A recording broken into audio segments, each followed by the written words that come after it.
ॐ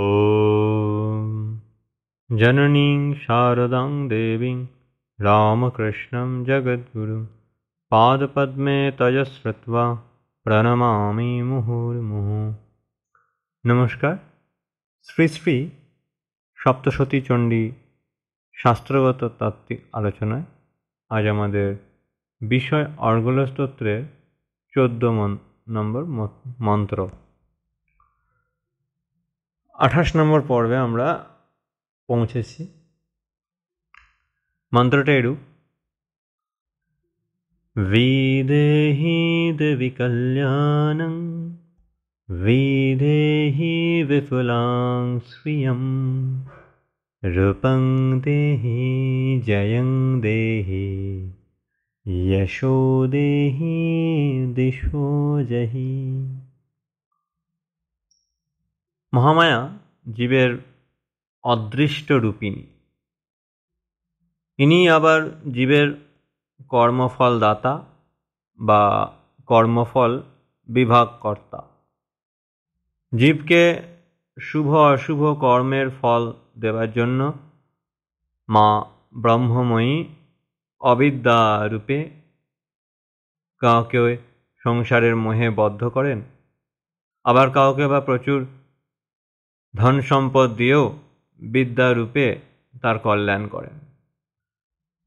ভক্ত প্রার্থনা করেন, মা, যাতে আমার সর্বাঙ্গীন কল্যাণ সাধন হয়, তুমি এমন ব্যবস্থা করো মা। আমার কল্যাণ কোন পথে আমি তো জানি না মা। যে পথে গেলে আমার প্রকৃত কল্যাণ হবে, কল্যাণময়ী মা, আমার বুদ্ধিকে সেই পথে প্রেরণ করো।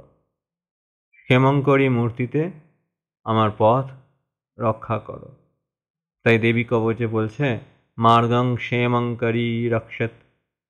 মায়ের একটি নাম কল্যাণী।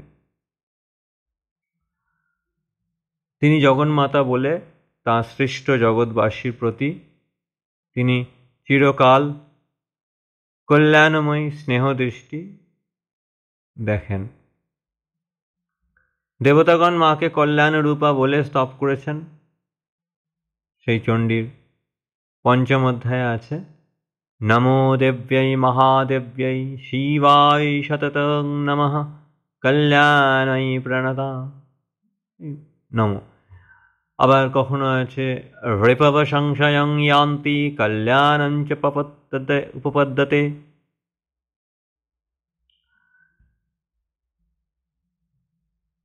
অর্থাৎ, হে দেবী, কল্যাণ বিধান করো, প্রভূত ঐশ্বর্য প্রদান করো। পরের মন্ত্রে বলছেন 15 নম্বর, বিদেহি দ্বিশতং নাশং বিদেহি বলমুচ্চকৈ রূপং দেহি জয়ং দেহি যশো দেহি দ্বিষো জহি। মা, জীবের শান্তি যারা নষ্ট করে তারাই জীবের শত্রু। জীবের সংসার সুখে যারা বিঘ্ন দেয়, জীবের মনের আনন্দ ভোগে যারা নিবারণ করে, পরমাত্মা অভিমুখী বা মাতৃ অভিমুখী কল্যাণময়ী গতিপথে যারা অন্তরায় হয়, তারাই জীবের শত্রু। জীবের আপন দুষ্ট সংস্কারই তার প্রতি প্রবল শত্রু। প্রত্যক্ষ ও অপ্রত্যক্ষ সকল প্রকার শত্রু নাশ করার জন্যই মহামায়ার কাছে কৃপা ভিক্ষা করা হচ্ছে, যে আমার শত্রু নাশ করো। এই প্রার্থনা এই অর্গল স্তুতির প্রত্যেক ছত্রে বারবার বলা হচ্ছে, তার কারণ এই শত্রু নাশ করা ব্যাপারটা সহজ নয়। কোটি কোটি জন্মের সংস্কার দুষ্ট জীবের আপন ক্ষুদ্র শক্তিতে তা নাশ করা হয় না, অথচ উহা এতই দরকারি যে উহা না হলে জীবন অসহ্য হয়ে ওঠে, এবং সাধন মার্গে থাকলে কামাদি রিপুর নাশ না হলে আত্মদর্শন না হয় না। সুতরাং সংসারীর পক্ষে প্রত্যক্ষ শত্রু যেমন সুখের বিঘ্নস্বরূপ, সাধকের পক্ষেও কামক্রোধাদি রিপুগণ তেমনি ইষ্ট লাভের পক্ষে অন্তরায় স্বরূপ। মঙ্গলের বিঘ্নকারী শত্রু দূর করবার জন্য দেবতার কাছে প্রার্থনা, এটা নতুন নয়, বহুকাল হতে বহুভাবে এদেশে চলে আসছে। তাই তো মন্ত্রে আছে, ইয়ে ভূতা বিঘ্নকর্তারস্তে নশ্যন্তু শিবজ্ঞয়া।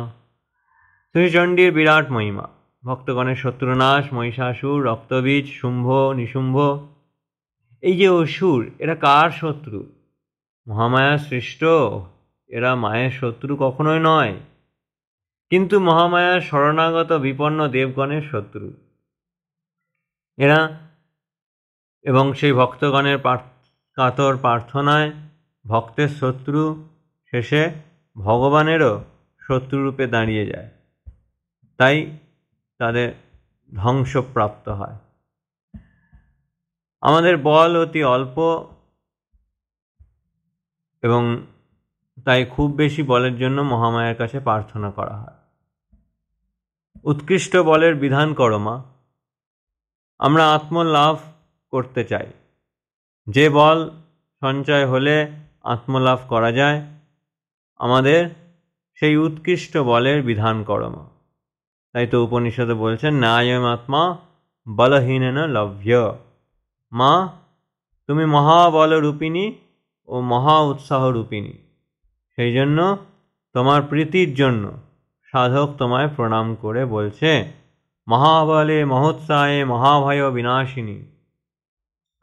মা, তুমি মহাভয়ঙ্করী মূর্তি ধারণ করো, তুমি মহাঘোর পরাক্রমে, তুমি দূরনিরীক্ষে, তুমি শত্রুদিগের ভয়বর্ধিনী। সুতরাং তুমি মা দুর্বলের বল, তুমি আমায় আশ্রয় দাও মা, তবে আমার শত্রু নাশ হবে। অর্থাৎ শত্রুগণের ধ্বংস বিধান করে অতিশয় উচ্চ বল প্রদান করো। এরপর 16 নম্বর মন্ত্রে বলছেন, সুরাসুর শররত্ন নিঘৃষ্ট চরণাম্বুজ রূপং দেহি জয়ং দেহি যশো দেহি দ্বিষো জহি। মহামায়া জগৎবাসী সকল দেবতার পূজনীয়। যখন ইন্দ্রাদি দেবতারা মহামায়াকে প্রণাম করে, তখন পাদ বন্দনার সময় দেবতাদের দিব্য রত্ন মুকুট মায়ের শ্রীচরণ স্পর্শ করে। দেবতাদের মাথা জগন্মাতার পায়ে লুটাবার সময় মাথায় কিরীটিস্থিত রত্ন সকল মায়ের পায়ে ঘর্ষিত হয়। দেবতাদের মস্তকস্থিত রত্নসমূহ দেবগণের মহামায়াকে প্রণাম করবার সময় মায়ের পায়ে ঠেকে সার্থক হয়। তাই তো মন্ত্রে দেব্যাস্তুতিতে এরকম আছে, বিশ্বেশ বন্দা ভবতি ভবন্তি বিশ্বশ্রয়ায়ে ত্বয়ি ভক্তি নম্রা। মা, তুমি ইন্দ্র ব্রহ্মাদি বিশ্বেশ দিগেরও বন্দনীয়। মা, তোমার পাদপদ্মের এমন মহিমা যে যারা তোমার প্রতি ভক্তিতে তোমার পদে মাথা নত করে রাখেন, তারা বিশ্বের আশ্রয় হন। দেবী সূক্তেও এই কথা আছে যে, ইষ্টং দেবেভিরুতমানুষেভি। রাবণের মতো পরাক্রমী অসুর রাজদিগের মাথার রত্নখচিত মুকুট মা তোমার পাদপদ্মে লুণ্ঠিত হয়। রাবণের ভক্তিতে মহামায়া রাবণকে এত কৃপা করতেন যে স্বয়ং ভগবান রামচন্দ্রের নিক্ষিপ্ত বাণ রাবণের দেহে স্পর্শ করত না। রাবণকে কোলে নিয়ে মহামায়া বসতেন। রামচন্দ্রের দিব্য স্বর সকল রাবণের অঙ্গে লাগবার পূর্বেই মহামায়া গ্রহণ করতেন। রামচন্দ্র যখন দেখলেন যে রাবণ মহামায়া কর্তৃক রক্ষিত। তখন মর্যাদা পুরুষোত্তম শ্রী রামচন্দ্র মহামায়াকে প্রসন্ন করবার জন্য রাবণের অপেক্ষাও বেশি ভক্তিতে দেবীর অকাল বোধন করে দুর্গা পূজা করলেন।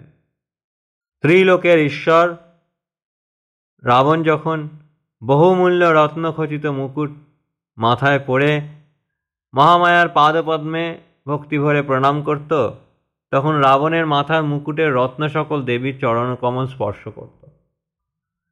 সুতরাং সকল দেবতা ও শ্রেষ্ঠ অসুরও মার পায়ে মাথা নত করে আপনাদের ধন্য মনে করে। তাই মন্ত্রে আছে, প্রণতানাং প্রসীদত্বং দেবী বিশ্বার্তিহারিণী ত্রৈলোক্যবাসিনমিড্ডে লোকানাং বরদা ভব। হে বিশ্ববাসীর আরতি বা কাতরতা দূরকারিণী মা, তোমার চরণে প্রণত ব্যক্তিগণের প্রতি প্রসন্না হও। হে পূজনীয়ে, হে আরাধ্যে, ত্রৈলোক্যবাসী লোকসমূহের বরদায়িনী হও।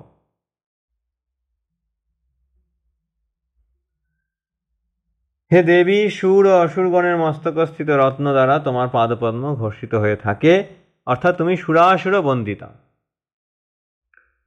এরপর 17 নম্বর মন্ত্রে বলছেন, বিদ্যাবন্তং যশস্বন্তং লক্ষ্মীবন্তং চ মাং কুরু রূপং দেহি জয়ং দেহি যশো দেহি দ্বিষো জহি। দেবী, সকল বেদ পুরাণাদি বিদ্যা তোমারই মূর্তি বিশেষ। 64 কলা বিদ্যারূপিণী মা তুমি। তুমি বিদ্যারূপে জীবকে কৃপা না করলে জীব প্রকৃত বিদ্যাবান হয় না। সেজন্য প্রার্থনা, মা আমার অবিদ্যা দূর করে পরম মুক্তির হেতু ভূত যে পরাবিদ্যা তাই আমায় দাও মা। যে বিদ্যায় ভূষিত হলে আমি সর্বব্যাপী চৈতন্য রূপিণী তোমার তত্ত্ব বুঝতে পারি, আমায় সেই তত্ত্বজ্ঞান সাধিকা সুন্দর বিদ্যা দাও মা। যত কিছু বিদ্যা আছে সমস্তই তোমার, তোমারই নানা মূর্তি বিশেষ, তুমিই বিদ্যামূর্তি। তাই তো মন্ত্রে বলছেন, বিদ্যা সমস্তা স্তব দেবী ভেদা। আবার বলছে, লক্ষ্মী লজ্জে মহাবিদ্যে শ্রদ্ধে স্পৃষ্টি শ্রদ্ধে ধ্রুবে মেধে সরস্বতী বরে ভূতি ব্রাভ্রামি তামসী। তোর মা, তুমিই সেই বাগদেবী সরস্বতী। মহামায়া সুখ দুঃখের সাধনভূত নানা বিদ্যায় যে আমাদের প্রবৃত্তি তাও তোমার অধীন। তুমি সমস্ত ঐহিক সুখ সম্পাদক, ইন্দ্রজালাদি বিদ্যার, তর্কাদি ধর্মশাস্ত্রের এবং বিবেক উৎপাদক আদি বাক্যরূপ বেদ বাক্য সমূহের একমাত্র প্রবর্তক। আবার তুমি এই মোহময় অতি মহা অন্ধকারময় মমত্বরূপ সংসার গর্তে পুনঃ পুনঃ জন্ম দ্বারা অনন্ত জগৎ ভ্রমণ করাচ্ছ। এত অপূর্ব শক্তি তুমি ছাড়া আর কারও নাই মা।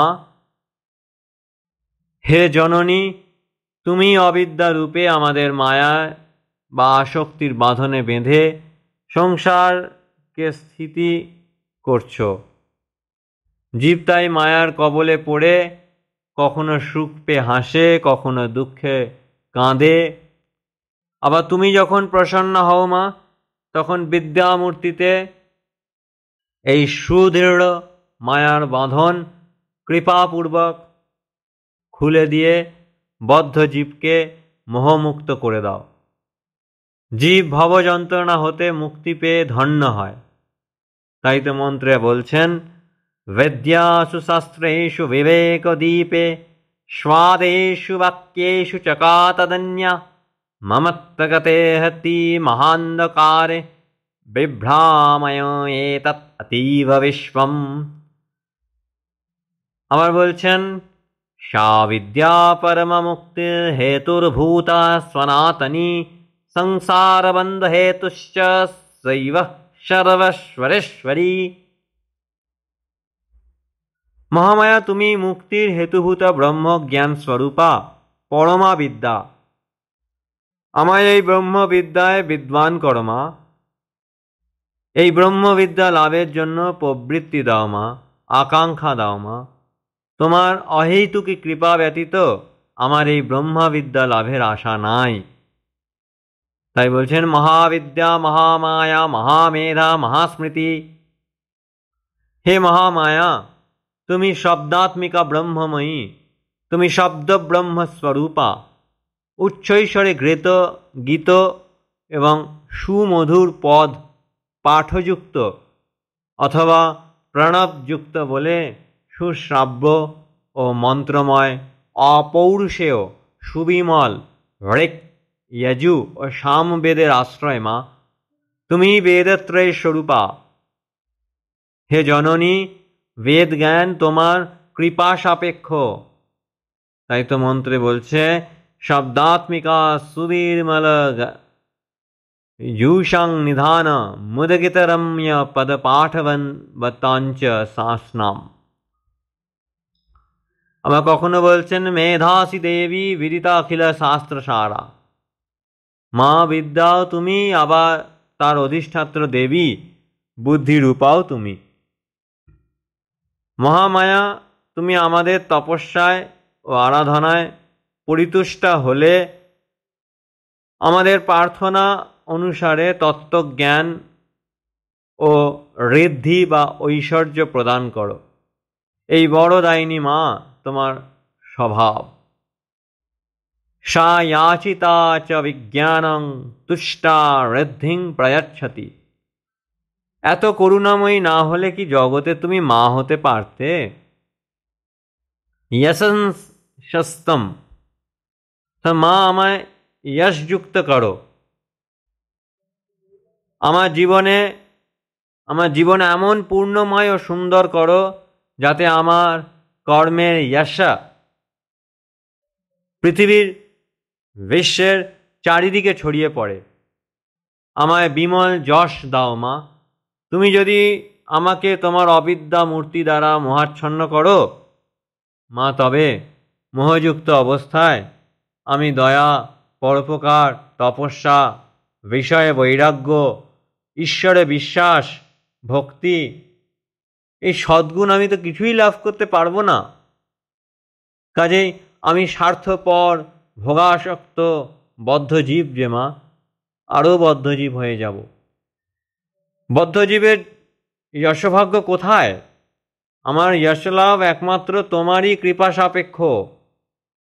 হে জননী, যাদের প্রতি প্রসন্ন হও তাদেরই দেশে দেশে তারাই দেশে দেশে তুমি পূজিত হন। তোমার আশ্রিত তাদেরই ধন ও যশ ক্ষয়প্রাপ্ত হয় না।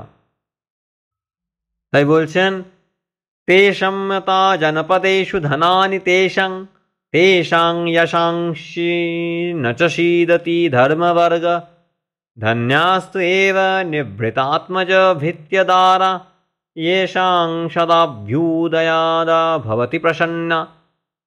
আবার বলছেন যশ কীর্তিঞ্চ লক্ষ্মীঞ্চ সদা রক্ষতু বৈষ্ণবী। মা, তুমি বৈষ্ণবী রূপে আমার দানাদি লব্ধ যশ এবং শৌর্যাদি জাত কীর্তি সকল সর্বদা রক্ষা করো মা। আমাদের এই গ্রন্থে, চণ্ডী গ্রন্থে যশোদেহী কথার ব্যাখ্যা আমরা আগে বলেছি। এখানে লক্ষ্মীবন্তম অর্থাৎ মা আমায় লক্ষ্মীযুক্ত করো, লক্ষ্মীযুক্ত।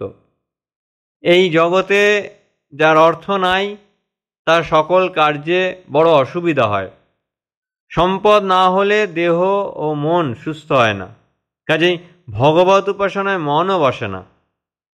হে রাজেশ্বরী মা, তোমার সন্তান হয়ে লক্ষ্মী ছাড়া হলে বড় দুঃখের কথা। পূর্বজন্মের কর্মফলে এবং ইহ জন্মের কর্মদোষে যদি আমাদের দারিদ্র্য এসে পড়ে, তবে সেই সর্বগ্রাসী দারিদ্র্যের হাত হতে মা তুমি ছাড়া আর কেউই আমাদের উদ্ধার করতে পারে না।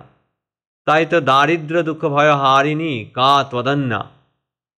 মা তুমি শ্রী লক্ষ্মী, বিষ্ণুর সেই শক্তি ঐশ্বর্য সম্পত্তি রূপা। ব্রহ্মা তোমার শ্রী রূপে দেখে স্তব করেছিলেন, তং শ্রী স্বামীশ্বরী। মহামায়া তুমি পুণ্যবানের ঘরে স্বয়ং লক্ষ্মী স্বরূপা, ইয়া শ্রী স্বয়ং সুকৃতিনাং ভবনেষু। মা তুমি মধুকৈটভারী নারায়ণের একমাত্র হৃদয়াধিবাসিনী শ্রী শ্রীকৈটবহারী হৃদয়ৈক কৃতাধিবাসা। আবার কখনো বলছেন ইয়া দেবী সর্বভূতেষু লক্ষ্মীরূপেণ সংস্থিতা। কখনো বলছেন লক্ষ্মীর লজ্জে মহাবিদ্যে শ্রদ্ধে স্পুষ্টি শ্রদ্ধে ধুবে। তো মা তুমি সকল প্রাণী মধ্যে লক্ষ্মী রূপে অবস্থান করছো। যে সকল ভক্তেরা অষ্টমী, চতুর্দশী অথবা নবমী তিথিতে মধুকৈটব নাশ, মহিষাসুর বধ ও শুম্ভ নিশুম্ভ বদরূপ দেবী মাহাত্ম্য একাগ্র চিত্তে কীর্তন করবে আর ভক্তি সহকারে যারা শ্রবণ করবে, তাদের কিছুমাত্র পাপ থাকে না এবং পাপের জন্য আপদও হবে না, তাদের দারিদ্র্যও হবে না এবং বন্ধু বিয়োগও হবে না। ভবিষ্যতি না দারিদ্র্যং না চৈবষ্টবীয়জনম। সম্পদকালে মহামায়াই মনুষ্যদিকে গৃহে উন্নতি দায়িনী লক্ষ্মী রূপা।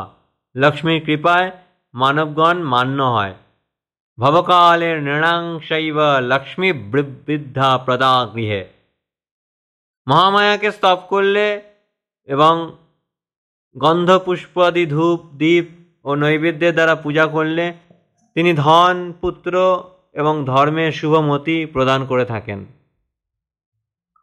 তাই তো মন্ত্রে বলছে যে স্তুতা সংপূজিতা পুষ্পে ধূপে গন্ধাভি তথা দদাতি বিত্তং পুত্রাংশ মতি ধর্মে তথা শুভম। আমাকে বিদ্যাযুক্ত, যশস্বী ও শ্রীসম্পন্ন করো মা।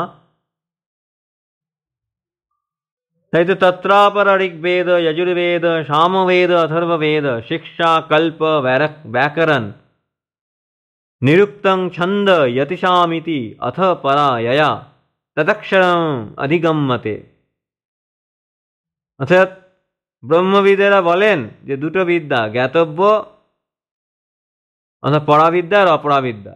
এদের মধ্যে ঋগ, যজুর, সামবেদ, অথর্ববেদ, শিক্ষা এসব উচ্চারণাদি বোধক যে বেদাঙ্গ, কল্প অর্থাৎ বৈদিক ক্রিয়াকলাপ বোধক বেদাঙ্গ, ব্যাকরণ, নিরুক্ত অর্থাৎ বেদ ব্যাখ্যাদি নিয়মাধি বোধক বেদাঙ্গ, ছন্দ ও যতীশ এরা অপরাবিদ্যা।